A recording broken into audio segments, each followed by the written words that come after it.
Bertie Fisher with the Subaru had been going well, but this trip into the bank unsettled him greatly. Later in the day, the Subaru would start to trail oil. It heralded the demise of the Ulsterman.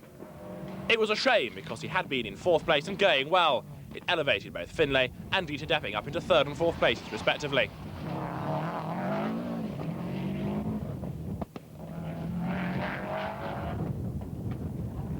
Fisher had proved the pace of the Impreza, but a number of little incidents, plus the mechanical dramas, meant that his rally was not long.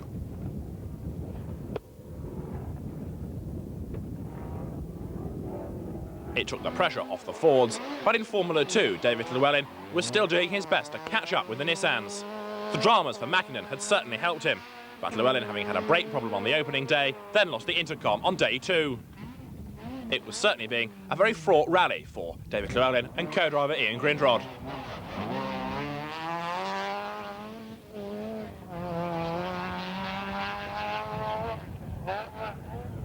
There was also damage to the rear of the Astra, having used the handbrake on stage 22 and flicking the car into the wall. And a spin for Martin Rowe cost him little time in his Group N lead. The shell-backed Ford Escort was still the car to beat. He was moving up the order all the time. He was now into the top 6. Rowe and co-driver Chris Wood, a real talent, and he was impressing many. The question was being asked as to just how well he would be able to go in a Group A Escort Cosworth.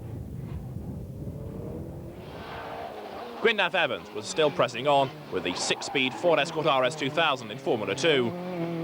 With Alistair McRae no longer a threat, Evans found himself in the lead at the expense of David Llewellyn, and then to the astonishment of the Ford team, they found the car's crossmember had broken. It meant that Evans was effectively out of contention.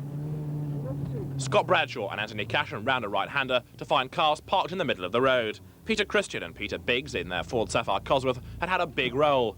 The car was left shattered in the middle of the road, the two Manx men thankfully okay. A rally win and a championship win beckoned for Malcolm Wilson. Meantime, Scott Bradshaw had to thread his way some of the ridiculously tight chicanes. They'd been put in to slow the cars down, and they then discovered Sebastien Lindholm's Golf had slowed to a standstill. Wilson, the leader, still being challenged hard by Kenny McKinstry.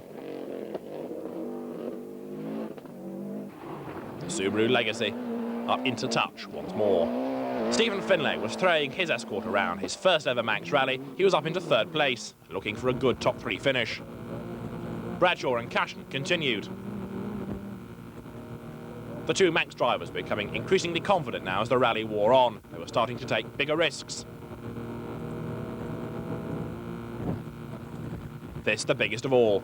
Bouncing high and wide, the car almost went into a ditch, but thankfully they were able to continue. With the bodywork taped up and still the trailing oil, Bertie Fisher continued. Not for long. Dieter Depping would end the second day in 4th place. The Ford Escort Cosworth driver impressing many here. Wilson it was, though, who led as they went into the nighttime stages at the end of leg 2, where the turbo blew on the Escort. Thankfully, it came just near the end of the last stage of the day. There was plenty of time to repair it, and Wilson lost practically no time at all. He was proving very much to be the class of the field here. For the first time in his career, possibly, luck was going Wilson's way, rather than against him.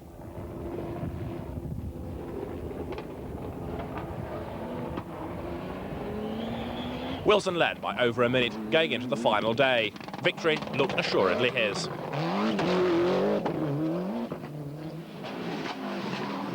McKinstry was driving as hard as he knew how in that 2nd place. Once the right compound of tyres had been put on the Subaru, he'd be much quicker over the 2nd day, but he was still a little bit too far back to challenge Wilson. He knew, though, that should Wilson have a problem on the final day, he'd be ideally placed to challenge.